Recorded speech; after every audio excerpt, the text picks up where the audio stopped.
Oniro. Ferdinand n'arrive pas à dormir. Non, c'est peut-être à cause de la pleine lune qui brille là dans le ciel. Ferdinand, c'est un jeune homme qui habite avec ses parents dans une ferme à Ernie, à côté d'Ailly-le-Clocher. Cette nuit-là, vers minuit, comme il n'arrive pas à dormir, il entend des chuchotis provenant de la cuisine. Ça peut pas être ses parents. Il les entend ronfler là dans la chambre d'à côté. Alors Ferdinand se lève sans faire de bruit. Il s'approche de la cuisine et là, par la porte entrebâillée, il voit, à la faveur de la lueur de la bougie allumée sur la table, 10 petits bonhommes, 10 lutins, 10 gobelins qui sont là, assis, en train de discuter et de boire une bolée de flip. Oui, vous savez, cette boisson servie bien chaude est constituée d'un mélange de cidre et d'eau de vie de pomme. Ferdinand s'est arrêté net. Il a passé un petit peu de temps à observer les lutins et ce qui l'a le plus marqué, c'est qu'il y avait un de ces gobelins qui avait vraiment un visage familier. Et plus le temps passait, plus Ferdinand se disait que ce visage ressemblait étrangement à celui de Lucien.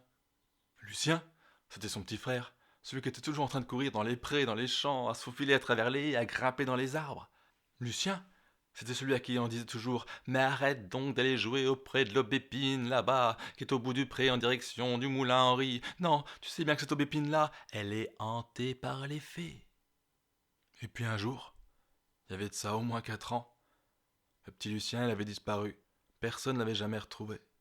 Mais Ferdinand, quand il l'a vu là, dans la cuisine, il a pas pu se retenir. Il a poussé la porte comme ça d'un grand coup. Il a dit Lucien, c'est toi. Et à ce moment-là, les 10 lutins sont partis en courant, se sont faufilés à travers la porte. Ils ont couru dans le village. Et Ferdinand les a suivis. Il courait aussi vite qu'elle pouvait. Et les lutins couraient.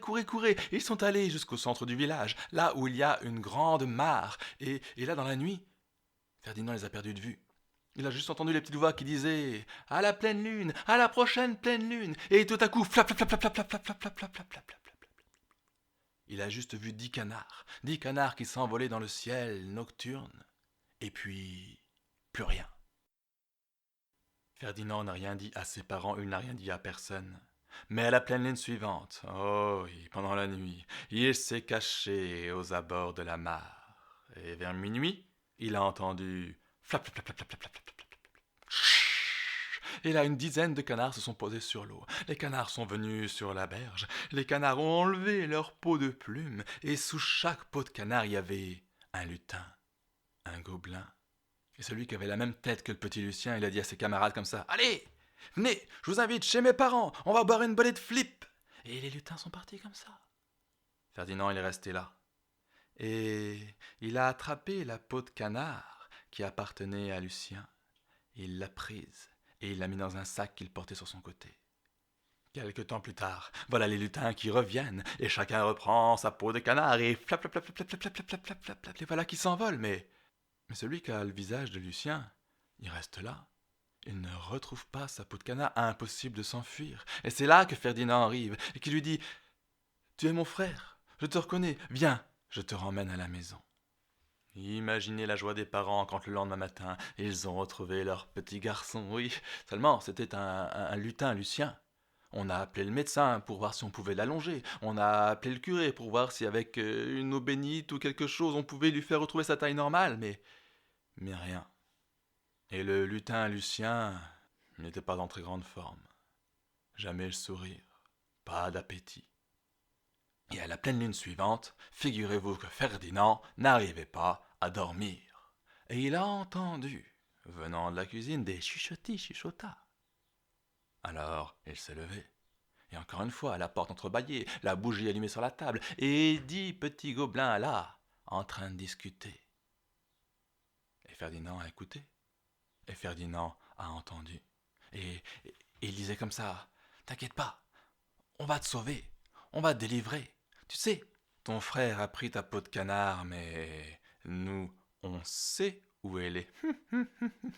La seule chose qu'il pourrait faire pour vraiment t'empêcher de revenir chez nous, ce serait d'accrocher cette peau au calvaire qui est juste à côté de la mare.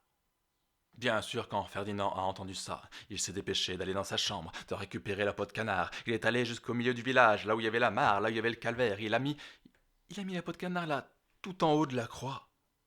Et puis vite, il s'est caché. Et bientôt, il a vu les 10 lutins revenir, bras dessus, bras dessous, en riant, en rigolant. Et puis, ils se sont pas arrêtés sur la berge là où il y avait leur peau de canard. Non, ils sont allés jusqu'au calvaire. Et puis ils disaient comme ça, ah, on savait bien que ça marcherait, comme si le fait de poser la peau de canard tout en haut allait nous empêcher de les récupérer. Et ch'toum, ch'toum, ch'toum, ch'toum, ch'toum, ils sont montés sur les épaules les uns des autres, ils ont récupéré la peau de canard, ils sont retournés au bord de la mare, chacun a remis ses plumes et bientôt...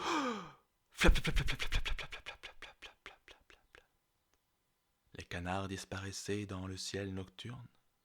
Et depuis ce jour-là, plus personne jamais n'a revu le petit Lucien.